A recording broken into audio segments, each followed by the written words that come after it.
The middle of the table. Connected. Middle of the table. Connected. You guys are good in the back? Okay. Hello, my name is Jairus and I go to Fremont High School and I will be part of the class of 2018. Now behind every great feat of engineering, there's a great motivation. And my motivation for this infinity mirror table is that at my house, we have a couch and there's no table to put in anything like plates, cups. And so my mom will always put her cup on the ground. And anytime I walk over, she's like, watch out for my tea, watch out for my tea. And so my mom, I don't want my mom to yell at me, so I made this table.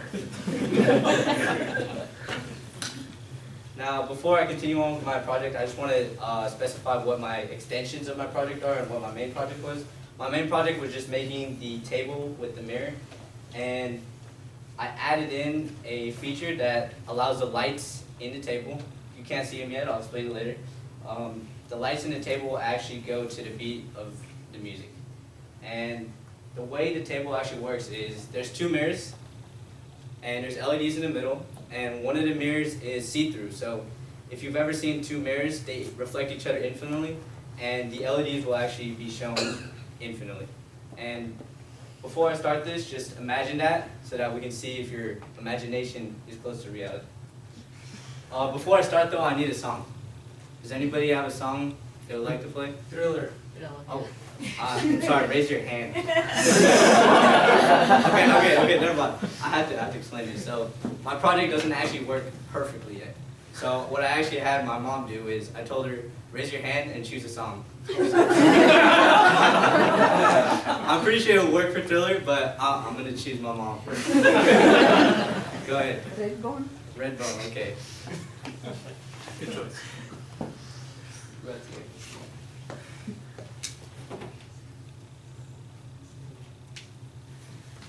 Alright, want to plug it in? Wow. Here's the music.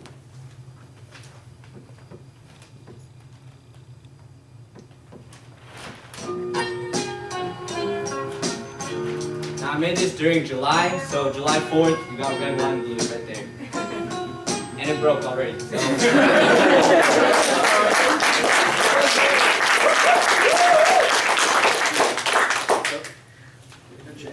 Oh, it did? Yeah, it kept going. So, I'm going to explain how this thing works. So, the actual lights in the project go to bass guitar and kick drum. And the reason for that is they're in a sound frequency between 0 and 120 hertz. And I wanted the song to go to the kick drum or the bass of the song, that boom, that thumb that you hear in any song, right? And unfortunately, I was not able to get that one beat, so I had to add in the bass guitar, which is fine, still goes with the music. And the way I did that was something called a low pass filter. And all music is digital, and so I digitally changed the connections, the electrical connections, to make only the frequencies that I want between 0 and 120 come to my Arduino, which is the brains behind this entire operation. Now, some of the challenges I faced with this project were surprising. One actually made me think about my sense of smell, surprisingly. And during my project, I had capacitors attached to this breadboard right here. And basically what this is it allows you to connect things without wires. So you just use less wires. And I smelled something burning because I accidentally attached a positive side to a positive side and a negative side to a negative side. And because I smelled it, I was able to take out the power really quickly and stop it before it burned anything else. So I'm just going to pass this around, show you how much damage just happened in like 1 second from the amount of heat that was produced.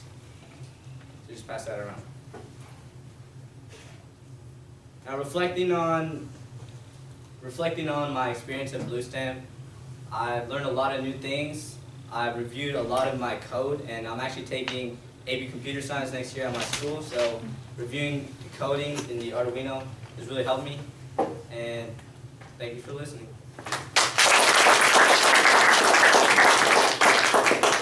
Any questions? How do you load music?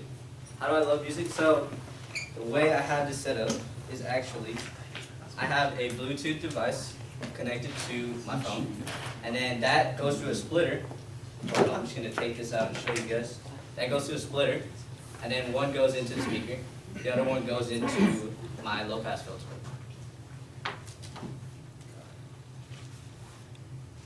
Yes, Rob. What did you do to make it respond to the bass? To the bass, I made a low pass filter, which makes the frequencies, in my data, it only shows frequencies between 0 and 120 hertz, and a kick drum is between those two frequencies. So I'm only getting kick drum in my data, and I can respond to that data. Go ahead, Sam. What happens if you add another mirror? If I add another mirror, Two mirrors that reflect each other. And I don't even know. on the other hand, you add translucent mirror. It matters where you add it. Like, if you add it on this side, then it's gonna be Maybe really like weird. triangular? Yeah, I don't know. Maybe another extension. Go ahead, Ben. Does the magnitude of the bass depend on the volume, and how do you get around that? Like I said, my project is not perfect, and one thing that I had trouble with was, one thing that was actually easy for me was making a prototype that worked for one situation. But one thing that I've underappreciated was making something work for every single situation. Making something that's so adaptive that it literally works every single time. And so one problem that I have right now is that if I up my volume and then lower it, I'm now detecting like a new threshold, right? So I had to be able to change my code in order to detect that, and it's been proven hard, but I got 3 more days to fix that. Wait.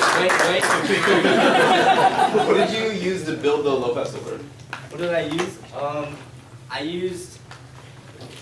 See if I can bring this up here. I used a resistor. I used a transistor. Or sorry, a capacitor. My bad. It just looks like a transistor. A resistor basically just controls the amount of resistance there is to stop too much current from going through, and then the capacitor just slows down the flow of electricity.